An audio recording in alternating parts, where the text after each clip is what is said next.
We talked about singles or counterparts. We could sign those in counterparts. Computation of days, all right?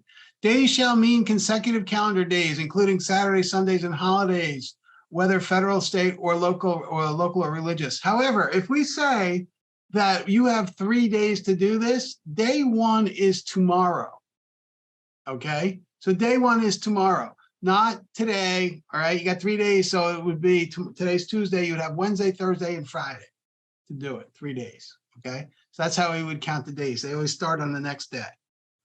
Remedies. Now, this is where one or the other breaches the contract. So remember we talked about earnest money being liquidated damages. Well, here's where it says it in the contract. Number 23, remedies. A breach by the buyer. The buyer is in breach, can't buy it. In the event of a material breach of this contract by the buyer, the seller shall be entitled to any earnest money deposit. The payment of any earnest money deposit and any due diligence fee to the seller, without regard to their respective amounts, including zero, together shall serve as liquidated damages and as the seller's sole and exclusive remedy for such a breach, but without limiting the seller's rights under paragraph 4E and F for damage to the property. It is acknowledged by the parties that the amount of the liquidated damages is compensatory and not punitive, such amount being a reasonable estimation of the actual loss that the seller would incur. The payment of the seller of the liquidated damages shall not constitute a penalty or forfeiture, but actual compensation for the seller's anticipated loss. All right, so this is where it says that earnest money and that due diligence fee are liquidated damages. That's what the seller is going to collect. Now, let's assume that the seller breaches. What does the buyer get? I mean, it seems pretty obvious that he's going to get his earnest money back. It's his money, though. What about his due diligence? Well, that's his money, too. So it says, in the event of a breach by a seller, in the event of a material breach of this contract by the seller, the buyer may elect to terminate this contract as a result of such a breach and shall be entitled to return both the earnest money deposit and the due diligence fee, together with the reasonable costs actually incurred by the buyer in connection with the buyer's due diligence. Or elect not to terminate and instead treat this contract as remaining in full force and seek the remedy of specific performance, okay? So we can either get all of our money back in our expenses, or we can try to go to court and get this thing done through the courts as specific performance. All right, we don't have to worry too much about attorney's fees, but we can argue those out. Now, the last few pages are signatures and things of that nature, but we want to make sure that we have this correct, okay? Who is the Association of Realtors? This offer shall be binding. This is where the buyer sign. This is where the seller sign. If it's a entity, buyer and seller, who's the corporation? All right, super important, red, wire fraud, all right? Pay attention here for a minute. Wire fraud is terribly common, unfortunately.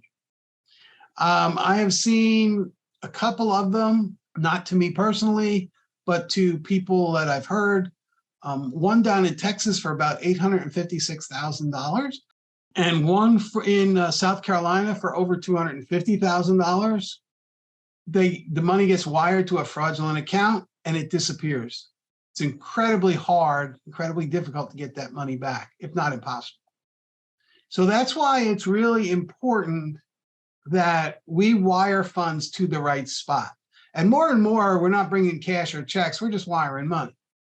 But we need confirmation. So here's what it says here, and we're going to read this so that you pay attention. It's in capital letters, but you got to understand this. It says, to the buyers, before sending any wire, you should call the closing attorney's office to verify the instructions. If you receive wiring instructions for a different bank, branch location, account name, or account number, they should be presumed fraudulent. Do not send any funds and contact the closing attorney's office immediately. To the sellers, if your proceeds will be wired, it's recommended that you provide wiring instructions at closing in writing in the presence of the attorney. If you are unable to attend the closing, you may be required to send an original notarized directive to the closing attorney's office containing the wiring instructions. This may be sent with the deed, lien, waiver, and tax forms in those documents are being prepared for you by the closing attorney. At a minimum, you should call the closing attorney's office to provide the wire instructions. The wire instructions should be verified over the phone via a call to you initiated by the closing attorney's office and ensure that they are not from a fraudulent source. Whether you are a buyer or a seller, you should call the closing attorney's office at a number that is independently obtained. To ensure that your contact is legitimate, you should not rely on a phone number in an email from the closing attorney's office, your real estate agent, or anyone else. You need to confirm these sources because they can hack these emails and make it look exactly like it came from your attorney. And you'll be sending it to some overseas account somewhere off of the shore of the Middle East. I think the last couple that I heard were actually on the western shore of Africa. And once they got there, there was no way to trace it back. People lose. And they don't go after $20. They look for big numbers. And again, so you can't be lazy. You got to be on your toes here, particularly if you're wiring money, because it's gone, it's gone. And that would break your heart if you lost that kind of money, right? That's just an FYI. Buyer's address, where are you going to send their information? Seller's new address. We need to know the firm's names, right? The selling firm name, the firm license number, listing firm name, firm license number, right? Their listing. Selling agent, license number. Remember, we've put our license number on everything. Listing agent, license number on everything. Put the seller's and buyer's name here, the property's address. Who's got the money? The listing agent acknowledgement of the receipt of the due diligence fee. We want the listing agent to sign to say that we handed them a check for the seller. The seller acknowledges the receipt, they received the money. We want that here, right? We don't want them to say they never got the money. We want those signatures. The escrow agent is going to sign for the earnest money. Going to sign for it here. And any additional earnest monies he would sign for here. Right? Now notice that we put, because this is time of the essence here, for the second one, we put a timestamp here. What time did you get it? Was it included in the contract? Right? So that's really important now. All right. And that's the whole contract. 16 pages of yummy deliciousness, right? Now, inside that contract, didn't it talk about a lot of things we talked about in class? Right? So it's all knocked down to those 16 pages. But and that's the reason that we go over a lot of those things. Now, there's a few more things we're going to talk about here in chapter 10. But that contract is what it's all about. Now, you have to understand that we're trying to explain to people, buyers, and sellers, what our real estate game is all about inside 16 pages in a document. So you're going to have to know what's in there. And you're going to have to be able to explain it to somebody who has no knowledge of it. You know, a lot of you built a house. A lot of you bought houses. Did you understand every word of the contract you were signing? If you did, you're the exception. You're not the rule. Right? So we have to be able to not only be able to fill it out, but be able to explain it upside down, because we're going to be across the table from somebody, right? They're going to be reading it. You're going to have to hit the headlines and know what it's about. So this is going to be a key piece of how you move forward after you get your license, learning what's on the listing agreements, learning what's on the buyer's agency agreements, learning what's in the 16 pages of the contract. Our listing agreement's 15 pages long.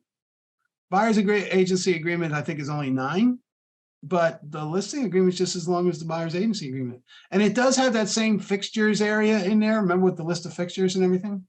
So the listing agreement also breaks it out for the seller too, that says, hey, look, these are the fixtures. These are what have to go. All right, let's go chop through some of this chapter 10. A lot of it is we've covered in the last hour or two, but let's make sure it's cemented in there, because there's a lot of questions on chapter 9 and 10 on that exam. So we want to make sure that you're comfortable with it. So just as a quick review, offer and acceptance. Offer and acceptance. The offeror, which in the initial right is the buyer, makes an offer to the offeree. That is usually the seller in most cases, right?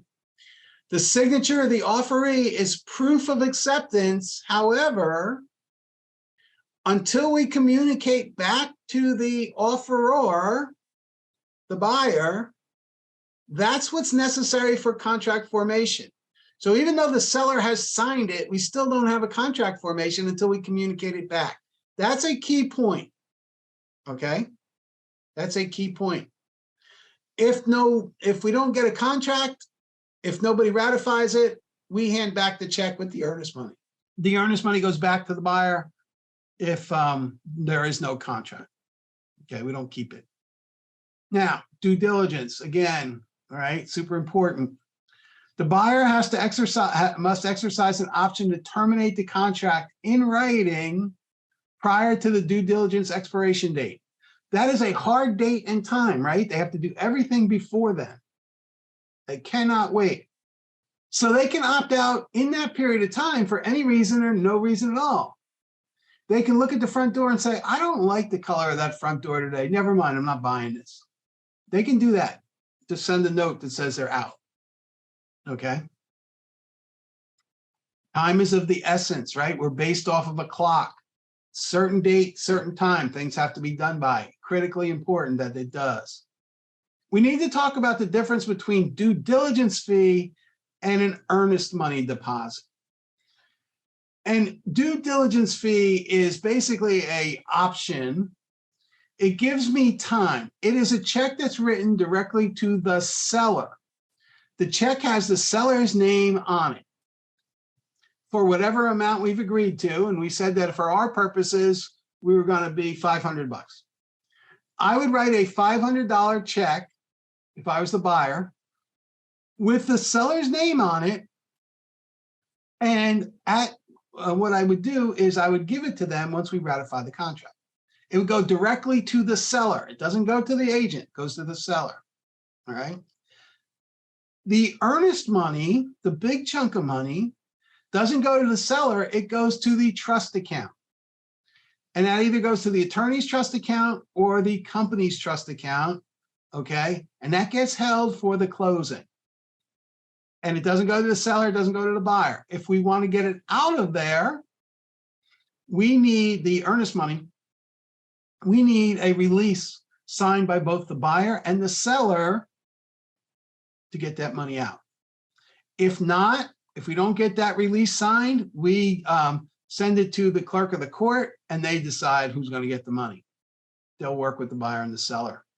This due diligence money that I gave the seller, if I go to closing and I continue through, I will get a credit for my due diligence money. That seller will give it back to me, right? But he can cash the check immediately. He can cash the check immediately, okay? So the other way I can get it back is if the seller breaches on this contract.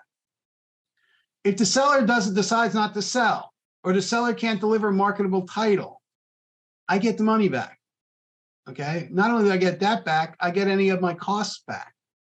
Also, any due diligence expenses and things of that nature, okay? So if they materially breach, I can get that money back. That goes directly, due diligence goes directly to the seller. Earnest money goes into the trust account. You may be able to get that back. What if the buyer dies? Good question, Kimberly. If we are in a listing agreement or in a buyer's agency agreement and the buyer or the seller die, agreement over. If we get into a contract, buyer to seller, there's language in the contract that I didn't get into too much detail with that says that the contract now belongs to their heirs and assigns. So if the buyer dies, their family owns the contract.